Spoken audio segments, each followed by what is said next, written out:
నిన్న హైదరాబాద్‌లో దీపావళి ఫెస్టివల్ చూద్దామని నేను, నా ఫ్రెండ్ మియాపూర్ నుండి అమీర్పేట్ దాకా వెళ్ళినప్పుడు మొత్తం దాదాపుగా సిటీ మొత్తం పొల్యూషన్‌తోనే నిండిపోయింది. నైట్ మొత్తం అంతలా పొగను చూసి నా మైండ్ అయితే బ్లాక్ అయింది. మార్నింగ్ లేచి ఒకసారి ఎయిర్ పొల్యూషన్ బార్ గ్రాఫ్ ఒకసారి చూసుకుందామని చెక్ చేస్తే దాదాపుగా లాస్ట్ ఇయర్ కంటే ఈ ఇయర్ చాలా ఎక్కువగా పొల్యూషన్ అనేది అయింది. నిన్న నైట్ దీపావళి ఈవినింగ్ 7:00 నుంచి తీసుకుంటే దాదాపుగా 12:00 దాకా టపాసులనేది నాన్ స్టాప్‌గా కాల్చడం జరిగింది. దీంట్లో వచ్చేసి మెయిన్‌గా 9:00 అయితే ఎక్కువగా పొల్యూషన్ అనేది నమోదవ్వడం జరిగింది. 385 సెంటీగ్రేడ్‌గా వచ్చేసింది. దీనికి ఎయిర్ పొల్యూషన్ బార్ గ్రాఫ్ అయితే గతేడాది కంటే ఈ ఏడాదిలోనే ఎక్కువగా చూపిస్తుంది.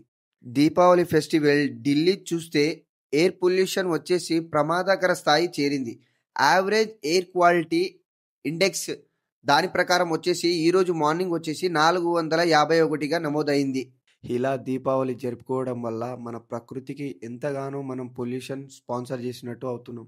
దీనికి మనం ఆలోచించి దీపావళి నెక్స్ట్ ఇయర్ గూడా ఏ విధంగా జరుపుకోవాలో ఆలోచించండి.